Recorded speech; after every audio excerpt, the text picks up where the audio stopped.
Assalamualaikum warahmatullahi wabarakatuh. Hai guys, perkenalkan kami dari kelompok 2, mahasiswa Universitas Riau, program studi D3 Teknologi Pulp dan Kertas angkatan 2020. Nah, pada video kali ini kami akan membahas tentang viskos dari dissolving pulp. Sebelum itu, saya akan memperkenalkan diri saya serta rekan-rekan saya dalam pembuatan video ini. Yang pertama yaitu saya sendiri. Hai semuanya, perkenalkan nama saya Manisa Leuriska Wiarsyah Putri dengan NIM 20070348804 dari program studi D3 Teknologi Pulp dan Kertas kelas A.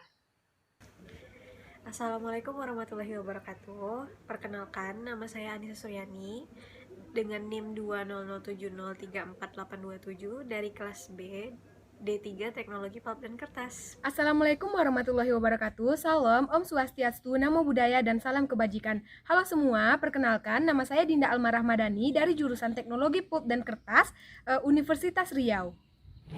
Assalamualaikum warahmatullahi wabarakatuh. Perkenalkan, nama saya Dita Umi Pertiwi, NIM 20070363861. Saya dari kelas TPKB. Halo, perkenalkan nama saya Marcella Oktaviani dengan NIM 270368662.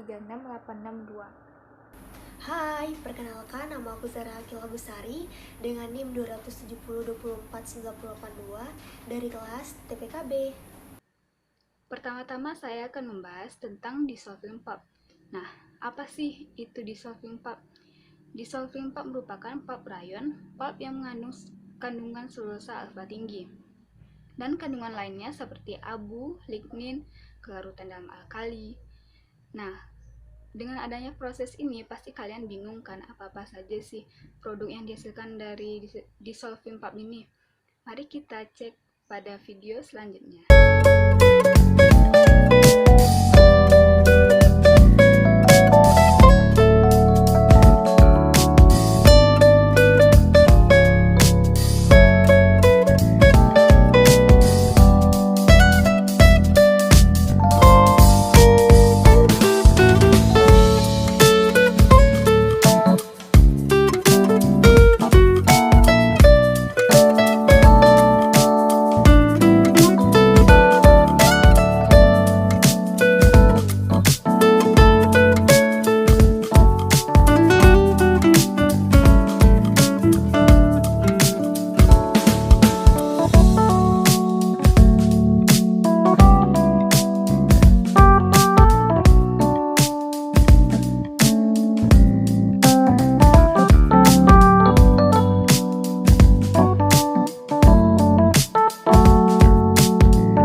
Pada video kali ini, kami akan menjelaskan tentang apa itu viskos. Kalian pasti bertanya-tanya kan, apa sih produk yang dihasilkan dari dissolving pulp?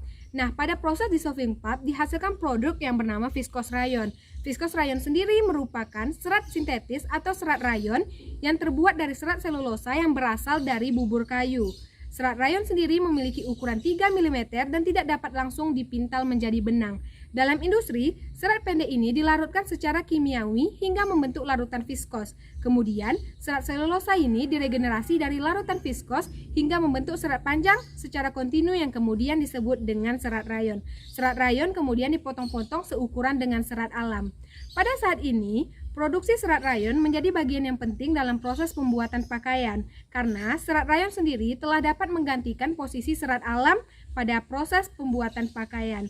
Hal ini terjadi karena serat rayon memiliki beberapa keunggulan. Yang pertama yaitu nyaman. Tentu kita sebagai konsumen memilih kenyamanan untuk sesuatu produk yang akan kita pakai terutama dalam pakaian. Yang kedua yaitu harganya relatif lebih murah dibandingkan dengan serat alam.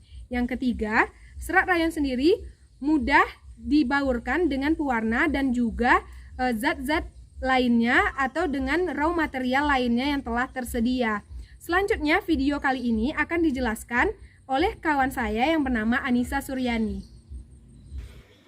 Viscoserayan adalah alternatif yang sepenuhnya dapat terurai secara hayati dari akrilik, polyester, nilon, maupun kain sintesis berbahan dasar minyak bumi lainnya.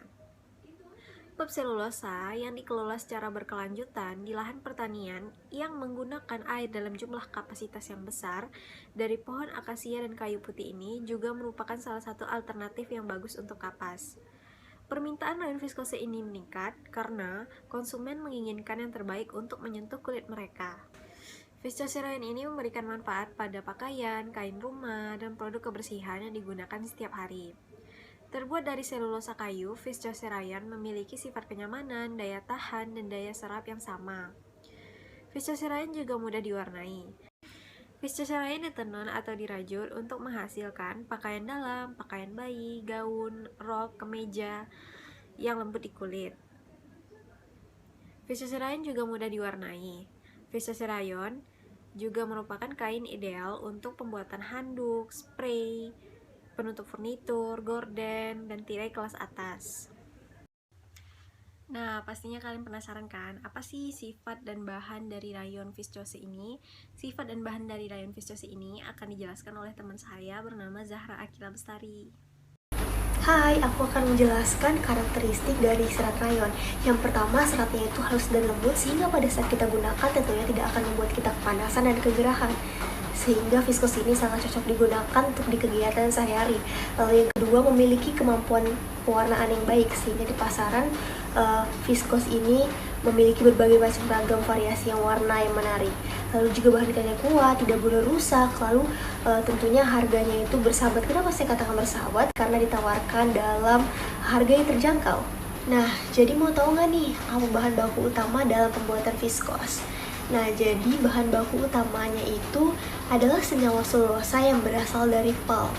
Nah, jadi berdasarkan kelarutan NaOH 18%, pulp itu mengandung 3 selulosa. Apa aja nih? Yang pertama ada alpha selulosa, lalu ada juga beta selulosa, yaitu dia tidak larut pada temperatur 20 derajat Celcius. Lalu ada juga namanya gamma selulosa yang larut tapi mengendap bila ditambahkan oleh asam. Nah, jadi pulp yang baik itu adalah pulp yang memiliki kandungan alfa selulosa yang tinggi, yaitu 90%. Sedangkan memiliki kandungan lainnya yang larut dalam NaOH, yaitu 10%. Nah, jadi bahan penunjang lainnya akan dijelaskan oleh Dita. See you! Baik, selanjutnya kita akan membahas tentang sifat dan bahan baku viskos yang kedua. Sifat dan bahan baku viskos yang kedua ini adalah bahan baku panjang. Jadi, bahan baku panjang ini terbagi menjadi 6 bagian. Yang pertama yaitu natrium hidroksida atau NaOH. Pembuatan viskos membutuhkan larutan NaOH dengan berbagai konsentrasi. Larutan NaOH digunakan untuk melarutkan hemiselulosa sekaligus untuk merubah selulosa pada proses akalisa. Yang kedua yaitu karbon disfosida atau CS2. Karbon disfosida digunakan untuk pembentukan larutan selulosa eksantat dalam eksantator. Gas karbon disfosida didapatkan dari reaksi uap belerang dengan arang aktif dalam tanur. Yang ketiga yaitu asam sulfat atau H2SO4. Asam sulfat digunakan untuk pembuatan larutan spin bed. Dan asam sulfat ini diproduksi sendiri dari bahan baku sulfur. Selanjutnya yang keempat yaitu zinc sulfur atau ZnSO4. Zinc sulfur ini digunakan di dalam pembuatan larutan spin bed. Zinc sulfat berguna untuk menambahkan kekuatan tarik serat yang dihasilkan. Yang kelima yaitu natrium sulfat atau NaSO4. Zat ini berfungsi sebagai koagulan larutan-larutan viskos, diproduksi sendiri di spin bed sebagai hasil samping proses pembuatan serat. Yang keenam yaitu soft water. Soft water ini adalah air yang telah mengalami pengolahan terlebih dahulu sehingga tidak mengandung unsur logam dan mineral. Nah, jadi setelah kita membahas tentang sifat dan bahan baku viskos, tentu kita bingung kan bagaimana sih cara pembuatannya. Nah, teman saya yang selanjutnya akan menjelaskan tentang cara pembuatan viskos.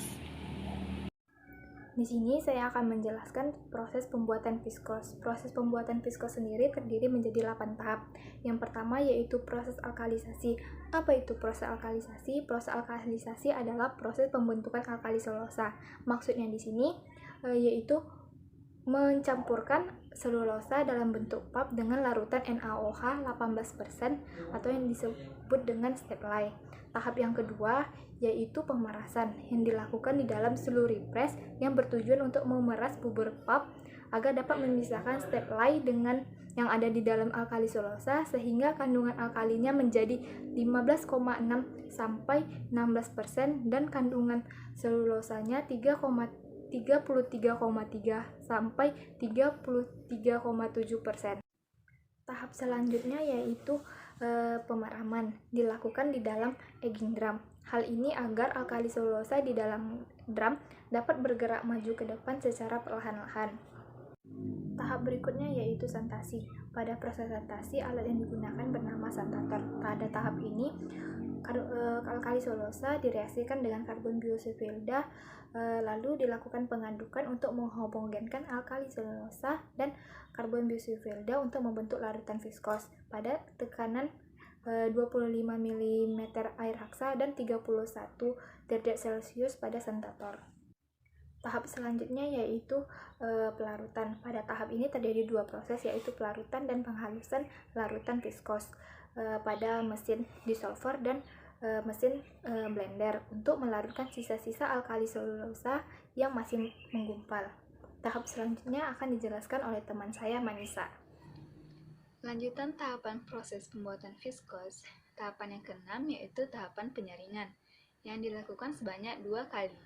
Nah, proses ini dilakukan di dalam refining room. Proses yang ketujuh yaitu proses deaerasi. Proses deaerasi menggunakan pemvakuman pada flash deaerator sehingga gelombang udara viskos terhisap dan hilang. Yang kedelapan yaitu proses pematangan. Viskos yang telah bersih dari partikulometer bersih udara ini disimpan di refining room di dalam spinning tank untuk mematangkan viskos agar siap diregenerasi sehingga serat yang dihasilkan berkualitas prima. Nah, begitulah proses pembuatan viskos secara singkat. Sekian tentang penjelasan viskos dari kami. Nah, kalian tertarik nggak? Jika kalian ingin mempelajari tentang viskos lebih dalam, ayo bergabung ke TPK untuk menjadi engineering pulp and paper yang mudah, kreatif, dan inovatif. Sekian video penjelasan dari kami. Mohon maaf bila ada kekurangan atau kesalahan dalam pengucapan kata, karena sesungguhnya yang sempurna hanya milik Tuhan Yang Maha Kuasa. Wabillahi taufiq wal hidayah. Wassalamualaikum warahmatullahi wabarakatuh. See you.